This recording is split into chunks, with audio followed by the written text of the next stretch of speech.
faut noter que l'usage de tabac est un phénomène qui, d'année en année, on constate qu'au pays en voie de développement, le taux de la consommation augmente. Et la mise en place d'une journée mondiale de lutte contre le tabac est très importante dans le sens de la prévention, parce que c'est la communication autour de ça qui est très importante. Il faut noter aussi que l'usage de ces produits-là n'est rien autre que, dans la plupart des cas, par mimétisme pour ceux qui ne le savent pas. Donc c'est comme ça qu'il fallait communiquer davantage sur ces paramètres-là pour pouvoir prévenir et davantage. C'est comme ça que la thématique retenue par l'Organisation mondiale de la santé cette année est surtout protéger les enfants sous l'ingérence de l'industrie du tabac. C'est ça qui est le plus important, parce que initier les adolescents, les enfants dans l'usage de tabac, c'est élargir la base de l'économie de l'industrie du tabac. C'est comme ça qu'ils anticipent en amont. Ouais. Vous savez que le tabagisme en soi est surtout la deuxième cause de la mortalité la plus évitable au monde. Dans l'année, le tabagisme fait à peu près 5,4 millions de décès dans le monde. Il faut noter simplement que toutes les 6 secondes au moins, quelqu'un est décédé quelque part à cause de la consommation du tabac. Et ce qui est difficile, ce qui est très atroce encore, il faut préciser, ce n'est pas seulement ceux qui fument, mais ne serait-ce que vivre à côté des gens qui fument, ça cause énormément de dégâts collatéraux qu'il faut noter. C'est comme ça que dans l'année, à peu près 600 000 morts de tabagisme passif qui est observé dans le monde. Non, le tabagisme en soi est impliqué à beaucoup de maladies, surtout les maladies de poumons, ce qu'on appelle les BPCO, en tout cas les cancers du poumon, cancer de la gorge, et cela dépend étroitement du mode d'usage du tabac qui est plus important. Le CEDIRA, qui est un centre de la recherche d'action en alcoolologie, a élargi ses activités dans différents domaines. C'est-à-dire que l'activité la plus importante, c'est l'activité de la prévention, de la communication, de la sensibilisation et de la formation. Parce que dans la plupart des cas, les gens qui font l'usage de ces produits-là, ils le font encore une fois par ignorance. Donc il fallait les informer que le tabac, ce n'est pas une blague, ce n'est pas un jeu, ce n'est pas qu'on essaye et puis après on peut arrêter. Parce que parmi toutes les drogues, la cigarette contient une substance la plus importante qu'on appelle la nicotine, qui est une substance hautement plus addictogène.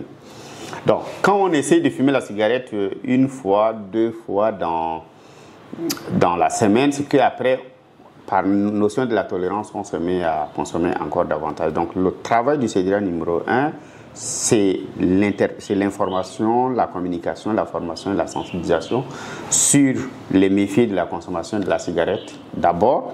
Et au-delà de tout ça, il y a des gens qui présentent déjà une dépendance liée à cet usage-là. Qu'est-ce qu'il faut faire?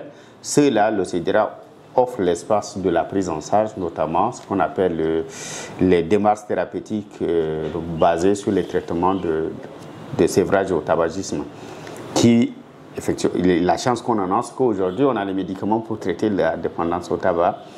Il y a les médicaments de substitution et puis les médicaments pour l'arrêt à la consommation du tabac aussi.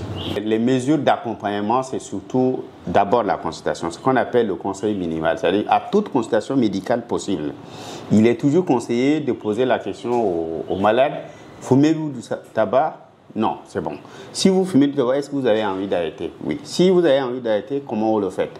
C'est comme ça qu'aujourd'hui, on a toute la chance possible de disposer les médicaments qui permet de prescrire aux patients. Parce que ce n'est pas évident du tout, la dépendance au tabac. Donc si cela est le cas, il faut toujours les aider, surtout à avoir des médicaments qui permettent de gérer surtout la dépendance qui, à 3 niveaux, au niveau physique, au niveau comportemental et au niveau psychologique, qui sont très importants. Souvent, l'angoisse, l'anxiété, voilà, tous ces paramètres-là, il faut les gérer avec des médicaments. Dans la plupart des cas, les enfants veulent ressembler aux aînés. Et c'est comme ça que l'environnement dans lequel l'enfant grandit est un environnement qui devrait être protégé. Vous savez, quand un enfant a un parent qui fume, l'enfant voulait ressembler à ce parent-là. Donc, le fait de le voir en train de fumer, lui, il se cache, il va prendre le mégot qui se traîne et il va faire les mêmes gestes comme son père qui l'avait fait. C'est comme ça qu'il faut toujours protéger les enfants. Il faut toujours les faire comprendre que la cigarette, c'est pas bien. Et que ça doit commencer par les parents. Protéger les enfants commence d'abord par les parents. Par les parents qui doivent savoir que je ne dois pas fumer dans des endroits publics. Déjà, au Tchad, comme on a tous les textes normatifs et réglementaires qui interdisent l'usage du tabac dans les environnements publics. Maintenant, même à la maison, il faut voir que les victimes les plus collatéraux de l'usage du tabac, c'est les enfants. C'est les adolescents, c'est les enfants qui n'ont pas encore un poumon structuré. Parmi les 600 000 morts, plus de 38% sont les petits-enfants, les nouveau-nés et tout ça. Donc il faut protéger les enfants, surtout à ne pas fumer en leur présence. D'ailleurs, fumer en leur présence, c'est un problème. Donc voilà, c'est comme ça qu'il faut protéger les enfants, ne pas les envoyer aller acheter les cigarettes, ne pas les voir en train de fumer, en tout cas ne pas faire les publicités de la consommation de tabac.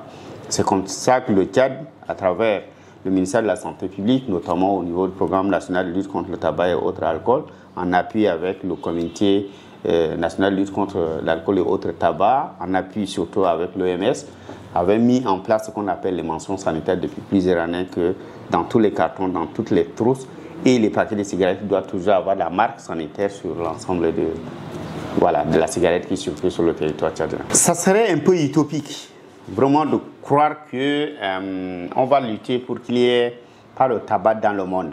Mais l'idée, surtout, et le plus important, c'est de dire à la dernière personne du monde que le tabac tue. C'est de lui faire comprendre que consommer la cigarette est très dangereux pour lui et pour les autres.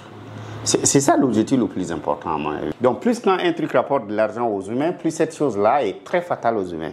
C'est comme ça qu'entre la vie et l'argent, souvent le choix est assez clair, mais l'idée surtout c'est d'amener le grand public à comprendre que la cigarette est fatale, elle est mortelle et ralentit dans tous les systèmes du terme de développement.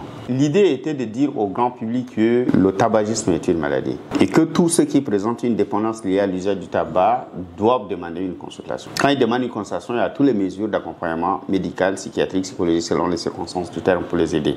Maintenant, tous ceux qui n'ont pas encore consommé, qu'ils n'y essayent pas.